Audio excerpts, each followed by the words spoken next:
memanjatkan puji dan syukur kepada Tuhan karena atas berkat-Nya kita masih diberikan kesehatan hingga pada saat hari ini.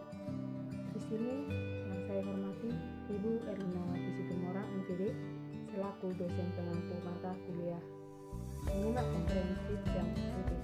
Pada kesempatan ini saya akan membacakan dan saya akan menyampaikan berbagai materi yaitu mengenai topik menyimak atau mengenai artikel-artikel yang saya baca. Baik, saya akan memulainya, yaitu yang pertama dari artikel yang saya baca, yaitu mengenai peningkatan hasil pembelajaran menyimak dengan teknik identifikasi.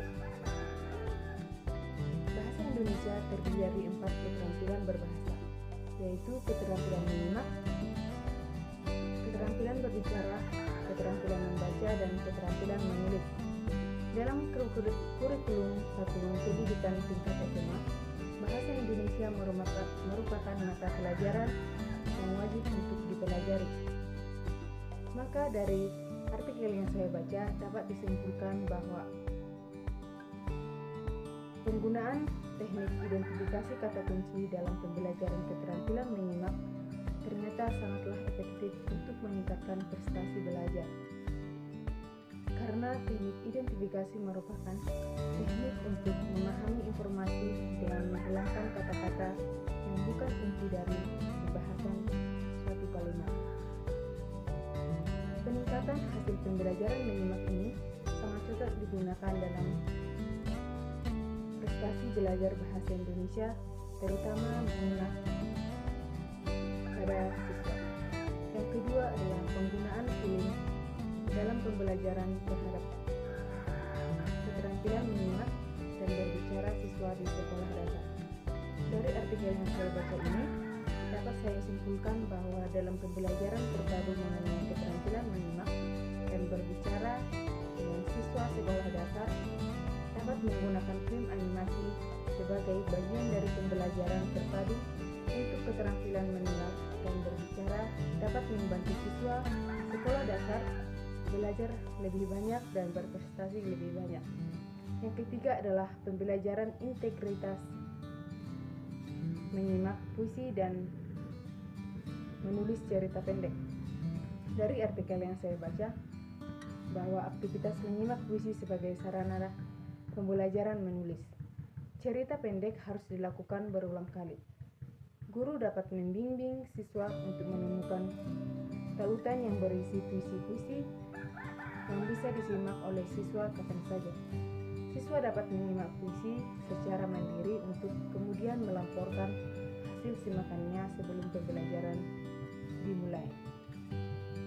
Yang keempat adalah perkembangan kemampuan menyimak pada kelas rendah. Dari artikel yang saya baca ini dapat saya simpulkan bahwa metode penelitian studi pustaka pada tahapan penelitian dilakukan dengan cara penggunaan artikel jurnal dalam buku. Penelitian ini sangatlah penting dan digunakan untuk mengembangkan kemampuan menyimak siswa melalui belajar yang relevan dengan materi pembelajaran. Yang kelima adalah pengembangan buku ajar menyimak pada mahasiswa prodi bahasa Indonesia. Dari artikel yang saya baca ini dapat saya simpulkan bahwa penelitian ini berdasarkan hasil temuan mahasiswa perguruan tinggi, yaitu rendahnya nilai kemampuan menyimak pada mahasiswa disebabkan minimnya bahan ajar mata kuliah menyimak.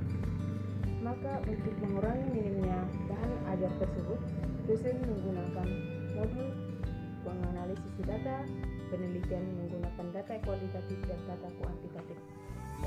Dari artikel yang saya baca, yang menjadi problem utama dari materi menyimak yang diterapkan di sekolah yaitu kurangnya kesadaran siswa yang menganggap menyimak sebagai aktivitas penting sehingga tidak memprioritaskannya, yang menyebabkan kurangnya fokus dan ketertarikan untuk mengembangkan keterampilan menyimak. Keterampilan dan keterbatasan dari media pembelajaran, gangguan lingkungan dan metode pengajaran guru yang kurang variatif. dapat saya pertimbangkan dari artikel-artikel di atas, yaitu satu, menggunakan metode interaktif seperti diskusi kelompok, permainan, dan simulasi. Yang kedua, memanfaatkan teknologi seperti podcast atau video edukatif untuk mendukung proses pembelajaran. Yang ketiga, meningkatkan kesadaran siswa akan pentingnya menyimak melalui kegiatan atau pengenalan bermanfaat praktisnya. Dari kelima artikel-artikel yang setelah saya bacakan, saya dapat menyimpulkan bahwa perlunya bagi kita untuk meningkatkan pemahaman materi menyimak yang diajarkan di sekolah yang dapat membantu siswa memahami informasi yang disampaikan oleh guru ataupun dosen. Yang kedua, mengembangkan kemampuan berpikir kritis. Dengan menyimak secara aktif, siswa dilatih untuk menyimpulkan informasi-informasi penting lainnya. Yang ketiga, mendukung kemampuan berkomunikasi, meningkatkan fokus dan konsentrasi, dan membangun hubungan yang baik dengan menyimak secara empatik. Kita diajarkan di sini dengan menyimak secara empatik, kita bisa mampu memahami dan membangun hubungan yang lebih harmonis antara guru dan dosen ataupun teman. Demikian video yang dapat saya sampaikan hari ini.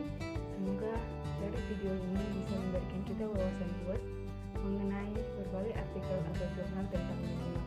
Atas perhatian teman-teman sekalian dan Ibu Erlenawati sebagai dosen pengampu mata kuliah menyimak komparatif dan kritis, saya ucapkan